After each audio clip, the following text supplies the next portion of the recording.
Hey guys, I'm Doe and I'm at the CCM Cafe. I will say it was an interesting project or process because it was during the pandemic. Somebody asked me though if it made it harder, and I don't think it did because those are very secluded moments anyway in the studio. And so that was normal. I think, it was hard to wear the mask and still kind of be creative and express. A lot of it has to do with your breath and you know what I mean, getting that out there. But other than that, it was pretty, normal, except that people were afraid to touch each other because it was very new. But I think that this pandemic, the beauty in it for me, silver lining, was that it gave me the opportunity to process some things that I didn't know I needed to heal through. And God was able to speak to me about some things that maybe were hindering me. And those things became songs because I write to understand and to give clearer language to and to express. And so everything that I've walked through in 2020, and some of it earlier than that, is on this album, in song. So, I think it's been really beautiful to fully step into like being an artist, and having a system around me that supports that, if it makes sense. My family was very supportive, but like being signed and having people that are like, okay, we're gonna go to the studio in Chicago and we're gonna lay these tracks down, that's been very beautiful. I think, I didn't move here to get connected, which is normally what happens. If I had the guts to do it, I would have done it around like 19. But so I moved here after I'd made a lot of the connections, industry-wise. So my label was able to, put me in little writing sessions here and there. I think that was new for me because I'm used to writing by myself or with like my family. So just working with different producers, understanding the Nashville way of writing, the way that you go into a writing session, and that was all kind of scary for me. But now, I'm just like, now I'm that person that's like, we gotta write, we gotta get in the studio and write, And on my album, there are songs that I wrote collectively with other people, and then there are songs that I had to flesh out on my own because it was my journey, my process that I needed to get onto the other side of. I'm not built or wired to network. I'm very relational, and in that, like friends, people being my friends. I'm not one to go into a room full of people and be like, yeah, I'm gonna network with this person, and I'm just not wired that way. So I've kind of had to grow into that. I was at the Sony party and the VP of our label was like, hey, I want to introduce you to this person, so don't disappear into a corner and do the introvert thing, so that's been new for me, but it's all been a beautiful growing process. Oftentimes, we wait for the inspiration to plop into our lap, but being in a writing session forces you to reach for or reach in for what's already there, and it's a proactive, what's the word, posture to writing, and I love that. So I've grown as a writer, even in areas I didn't think I wanted to grow in. Brighter is like 8 years old. And Hey You is a few years old as well. We didn't have a bridge on Brighter, so Jonathan wrote the bridge to Brighter. Hey You was a letter to someone, and I left the second verse open and said, write me back, and they didn't write me back. So in the studio, I plucked their brains and said, what's the guy thinking in this situation? And we finished it there. Yeah, I mean, he was huge. He was a huge part of the process in that, he's been in the industry as an individual artist for way longer than I have. So he's given advice.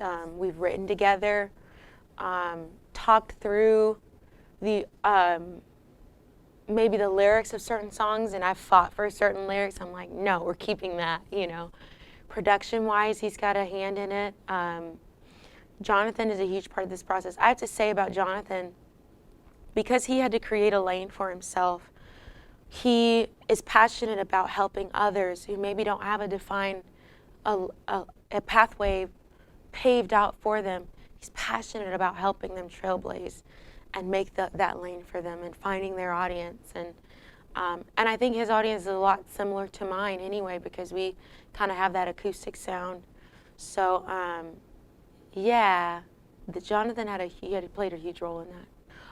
I know that I do naturally fall into that because of how I was raised in a very diverse background. My dad pastored a church actually that was probably like 60% white, 30% Hispanic, and 10% African American, and that's what our city actually looked like in Yakima. And so I grew up, and then all of our family we just like were from all different cultures, and I did have strong upbringing in Black culture as well, but like I was exposed to all of it. And so that's what you're hearing. You're hearing that my mom had us listening to Crystal Lewis, Lion and the Lamb. She had us listening to Out of Eden. She had us listening to Kim Burrell and the Clark sisters and Yolanda Adams. Everybody, Ron Canoli, and then I have my one brother produces pop, one sister loves country and could be a country artist.